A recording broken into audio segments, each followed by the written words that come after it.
Hi, everybody. I'm here with Scott Page, and we're talking recruiter enablement. So, Scott, thanks for joining me today. Give us a quick introduction to you and your background.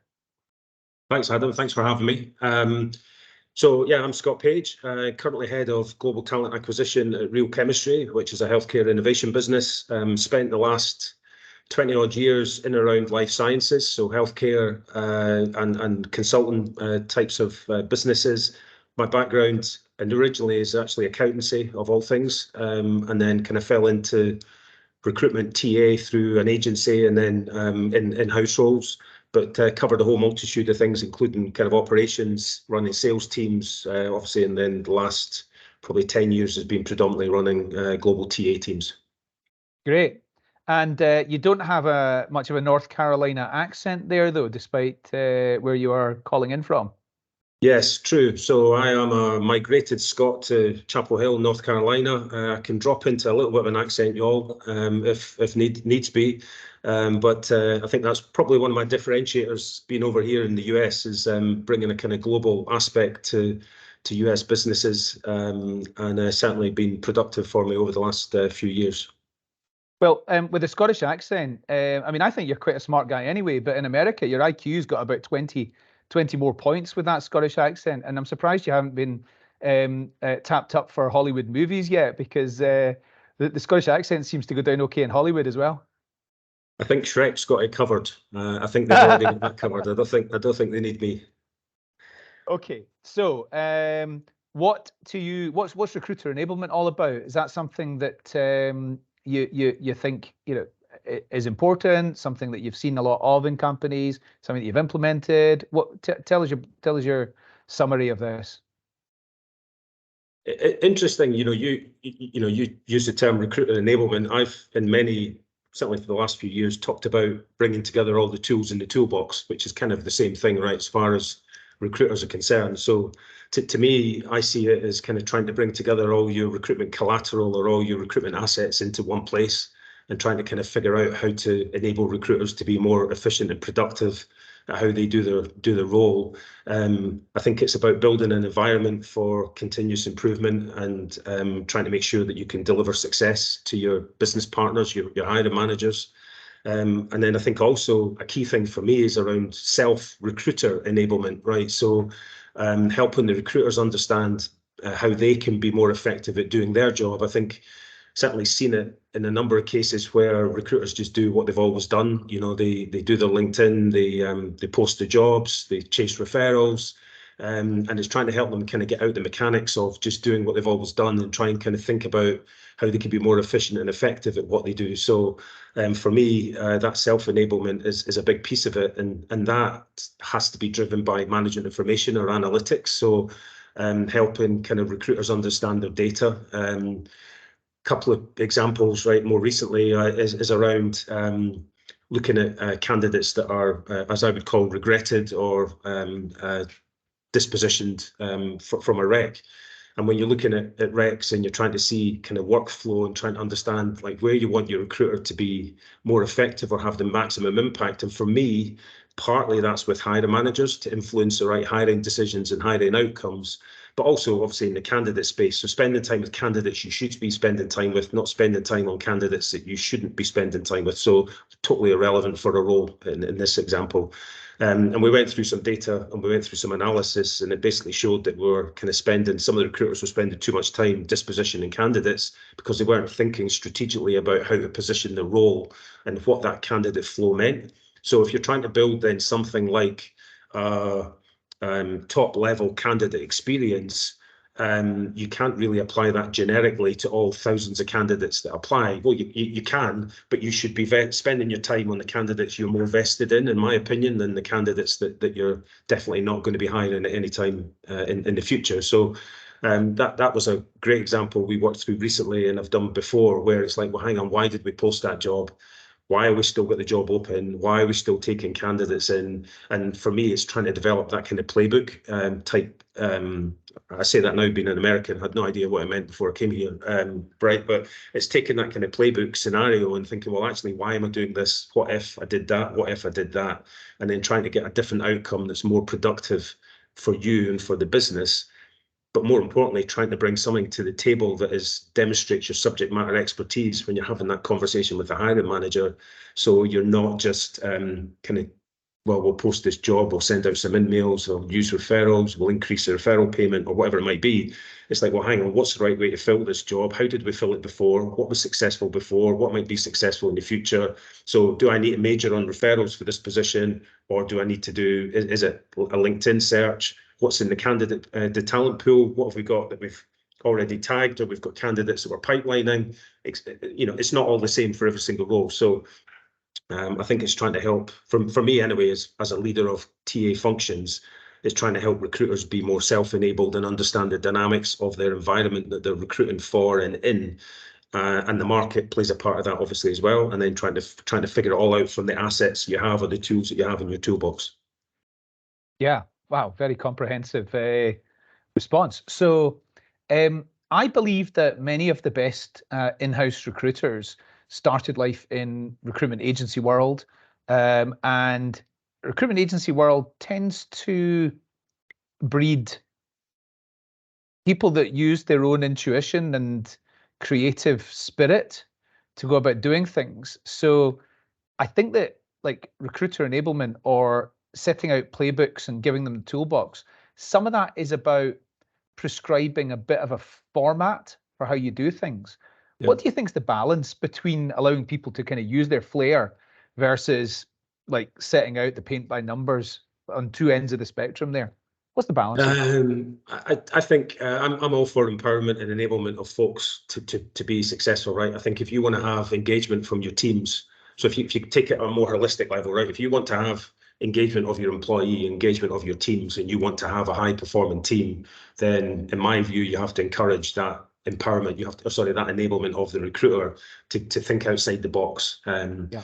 And I think there is an element of it is prescriptive. So we always, we use the boilerplate template for our jobs. We post it here. This is our template. This is how we use our market materials, our branding materials. This is how we want candidates to be presented. This is how we conduct a job launch, etc. But for me, I want the recruiters to have that flair. I agree about the agency piece. I can think, pretty much most of the successful teams I've had have been predominantly agency background recruiters, because they've just got that extra bit of bite, extra bit of drive, and they've maybe got that chip in the shoulder, right? So it's that kind of, I'm going to hit my target or perceived target in-house, and what does that look like? So I've always gone for, preferred to take folks that have got maybe had experienced failure in some way, whatever failure is as far as recruitment's concerned in the agency world, but I've definitely got that drive and understand the concept of networking and pipelining. So when you've got folks who have grown up in organizations, an in-house recruiter who haven't really had strategic direction, if you like, but have been predominantly technology-based recruiters. And by that, I mean emailing candidates, dispositioning candidates through an ATS, and this kind of unusual concept that you might actually find it useful to pick up the phone and speak to a candidate every now and again.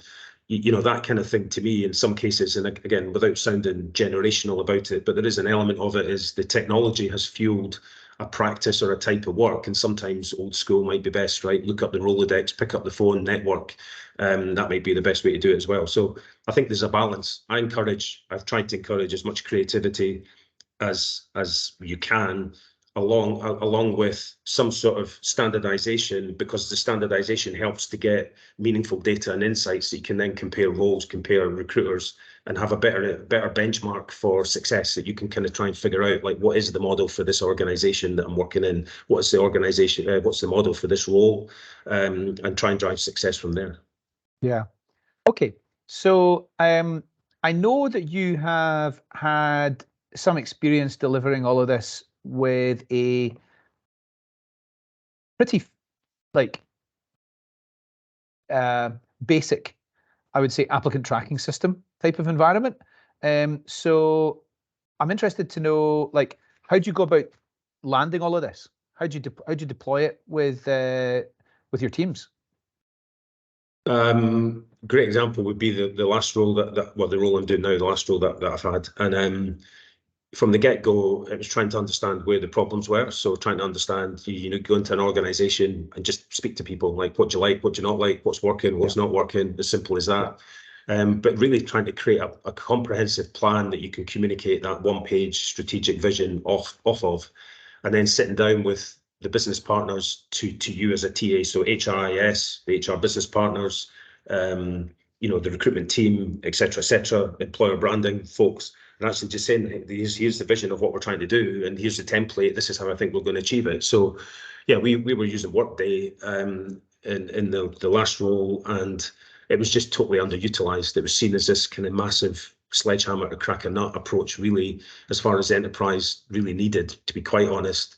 But it was just a case of looking at the functionality. What we're trying to achieve, how can we enable the functionality on Workday to support that? So whether it be starting to get into creating talent pools. So this system was used initially as a mechanism to hire, right? So this was a rec-led organization, not a candidate. I tried to bring a candidate-centric approach to recruitment, but this was a rec-led organization, very reactive, very transactional. And the HRIS, the Workday system, was just a mechanism to hire somebody on the payroll for onboarding, etc. It wasn't really used for anything other than that. So we just tried to create this candidate-centric approach, building out the database capabilities of Workday, looking at how we were engaging with candidates, so looking at our collateral of information and materials that we were sending out to candidates, the letters, the tone of the letters, the way that what we were trying to do and build, social networks, bigger social networks.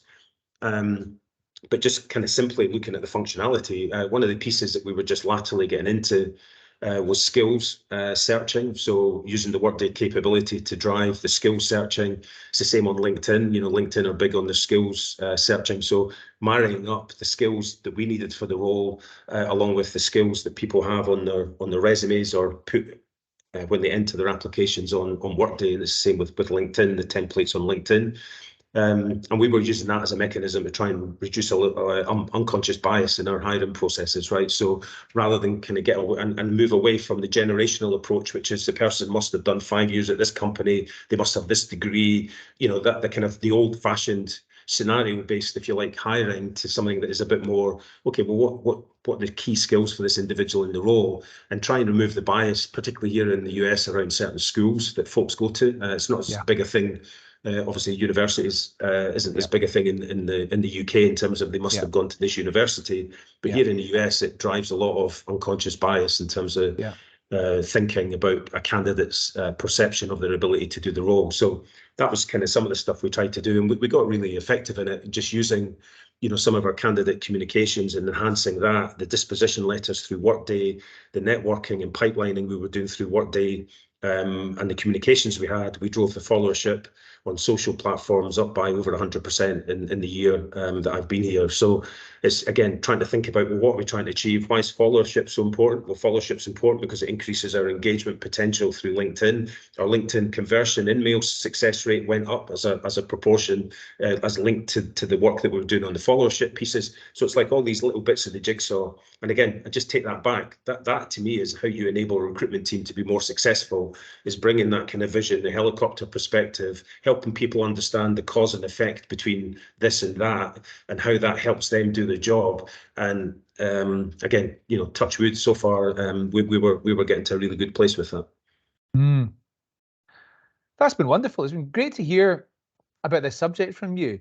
Can I just a slight change of direction? I want something you said a wee while back that has stuck in my head, was that you like to hire people that have experienced failure.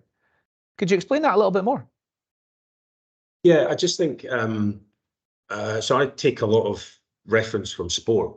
Having been a kind of, was a sporty guy, still am a little bit of a sporty guy, but more of a static sport these days than triathlons and everything that I used to do before. But I think you have to learn from your experiences. And I think sometimes you have to dust yourself down and pick yourself up and get on with it. And you have to use that as a learning experience.